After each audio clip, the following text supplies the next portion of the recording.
The New York Islanders, new general manager Matthew Schaefer, placing Lou Lamoriello, and I think one of the first places to start statistically with this club that missed the playoffs last year, 500 record, 12th in the East, 23rd overall in the league.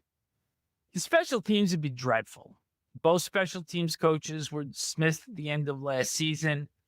Power play was 31st. Penalty killing was 31st. And when you add those two numbers up, it comes to 62. And that was the worst special teams index in the NHL. Let's talk about their ads. Picked up Emil Heineman and the 16th and 17th overall picks in the draft in the Noah Dobson deal. That was Victor Eklund, who was the brother of William Eklund, who plays for the San Jose Sharks. He's a right wing, and defenseman Kishan Aitchison also was selected with one of those picks. They also pick up David Rittich, goaltender signed as a UFA from the LA Kings, 1 year, $1 million. This is somewhat of a safety blanket in the event that Semyon Varlamov cannot return to form. He is expected to training camp this year. And the Islanders also signed Jonathan Drouin. 2 years, $4 million per year, coming out of Colorado. Let's hit the RFA UFA re-signs. We're going to start with the UFAs first. Kyle Palmieri re-ups 2 years, $4.75 per year. And Tony DeAngelo, 1 year, $1.75 million. But I think more intriguing are the RFAs that Darche was able to keep on board. First was Alexander Romanov, defenseman, 8 years, $6.25 million. So you'd have to think that he is being looked at as the top backliner on the Islanders. And they also re-signed defenseman Adam Boqvist, right wing Simon Holmstrom, center Matt Gakholm, and right wing Maxim Siplikov, who I thought had a pretty decent year last season, 2 years, $2.5 million. And the Islanders and Siplikov were able to come to an agreement before they went to arbitration. They lose Noah Dobson in the trade with Montreal to bring Emil Heineman in. And Mike Riley, as we mentioned earlier, signed as a UFA by the Carolina Hurricanes. So this is an interesting club, Neil, and you've seen so much of them over the last couple of years. They don't have a lot in their prospect pool. So it's almost what is what you get. It's going to be a very interesting new look Islanders, because without Lou Lamoriello around there with an iron fist on every single syllable that's uttered in the building, and a new rookie GM, a whole new outlook, they're not going to be the team that started last season. They don't have Noah Dobson, who is clearly number one defenseman, and they don't have really anybody as offensively gifted back there as Noah Dobson.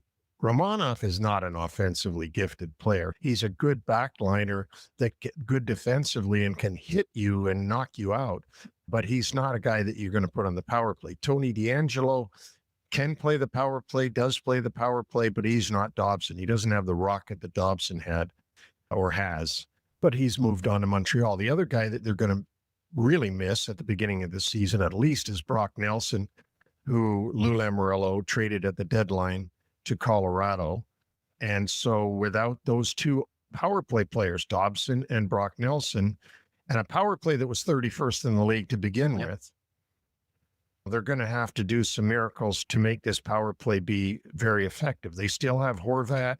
They brought in Jonathan Drouin, who really improved his game while with Colorado and has rectified his career after being a very high pick to the Tampa Bay Lightning, if you remember. And then Tampa Bay traded him to Montreal. And so you've also got the question mark of Matthew Barzal coming back from a broken kneecap. How is he going to be? Is it healed? Is he okay? Will he be the same? I agree with you that Siplikov had a good year. Holmstrom had a real good year for them. And if those two improve their trajectory in getting better, that will really help the Islanders. Anders Lee, the captain, fantastic season last year. I can't say enough about him. The way he played, he had a career year in my mind, but he's getting older. He's not going to keep going upwards. He's going to actually either stay the same or go down a little bit. And then you've got the question mark of Anthony Duclair, who took personal time off because the coach criticized him, or that was what was said. That's why he was taking personal time at the end of the season and never came back. So that's your forward group. And we've talked a little bit about their defense. The newcomer, the first overall pick, Matthew Schaefer, if he makes the team, which they probably will, we'll see after 10 games, because if he's still there after 10 games, he's on the team, because they're not going to burn up a year of his entry-level contract. We'll see what we can get out of him. That's an unknown for now. Anyways, everybody in the hockey world thinks he's going to be great and be your number one guy. Maybe he'll be the number one guy right away, like a Dennis Potvin, but we have to wait on that. That second pair of Pelech and Pulak are veterans that we saw last year along with Mayfield. We know what they can bring. It's not a great team. It's a team that's looking to the future, an organization that's looking to the future. They're not looking to the present. So the present has a lot of question marks.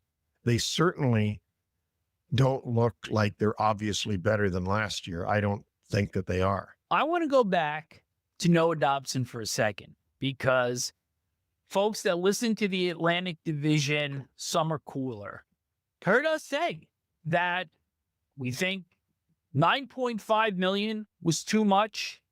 There was way too much that the Canadians gave up in exchange for him in the deal that brought Emil Heineman in. Yet, you have shared with me in a conversation that we had yesterday that Dobson is still a significant loss for the Islanders, even though we don't think he's worth the money for the Canadians. Look, here's my thing. There's 32 teams. So therefore, there's 32 number one defensemen. So Dobson is not in the top half of the league of top defensemen. He's not Adam Fox. Okay. So he may be 25th on the number one defenseman list. He's still taking them off the Islanders. They lose their number one defenseman. So even though Montreal, we think overpaid, they brought him in there. He's going to probably do real good for Montreal. He did have defensive liabilities for the Islanders, no doubt. Playing with this group, he had major defensive liabilities for them, but they have to replace him with somebody. They might think that Schaefer can do it right away. They might think that while Schaefer develops, they've got Tony DeAngelo there to be on the power play. But this group, there's no doubt that you're starting 25-26 without Brock Nelson and without Noah Dobson. I don't see Brock Nelson in this lineup, and I don't see the Noah Dobson in this lineup. And so therefore, my prediction or expectation is they're not going to be as good. One final note on the Islanders, because Ilya Sorokin is certainly one of the finest goaltenders in the National Hockey League. But when Varlamov went down last year, it was goalie by number as to who would be the backup, who would get the odd game to spell Sorokin a bit. I think that David Rittich can be a real good addition to this club if Varlamov can't go. And if Varlamov can go, it certainly gives the Islanders a formidable 1-2 in that. Yeah, if Varlamov can go, then David Rittich makes $1 million playing in Bridgeport, Connecticut, where the team is definitely, I'll make one prediction on this show. Bridgeport next season will have a better home record than they had last season. I'm sure Rocky Thompson will be able to deliver more than 4 wins at home than the Port Islanders had a year ago. But as I said, this is an organization that's looking to the future. They're not looking to the present. That is obvious by the moves that their general manager made. They're going to have a new feeling to the organization now that Lou Lamoriello, Hall of Fame general manager, is gone, and young Matthew Darche is there from the Tampa Bay Lightning. And we'll see. What will we expect from Patrick Waugh? Can he get this group to overachieve? We talk about overachieving. It's really important. And the other thing is Patrick Waugh doesn't get off the hook on these poor special teams just because they fired the 2 assistant coaches that handled the special teams. It's the head coach's responsibility to make sure they have good special teams. He doesn't get off. So I want to see this season, how will Patrick Waugh fare? Now he doesn't have the iron fist of Lou Lamoriello upstairs. He's got the rookie GM. How is he going to handle that? And how will he get this group to overachieve? Because clearly, if they have any hope of making the playoffs, they have to overachieve. How long of a leash does Waugh have with a new GM that did not hire him? That is a good question that I can't answer, but I would expect that Patrick Waugh will be Patrick Waugh and try to walk all over Matthew Darche. But we'll find out as the season goes on.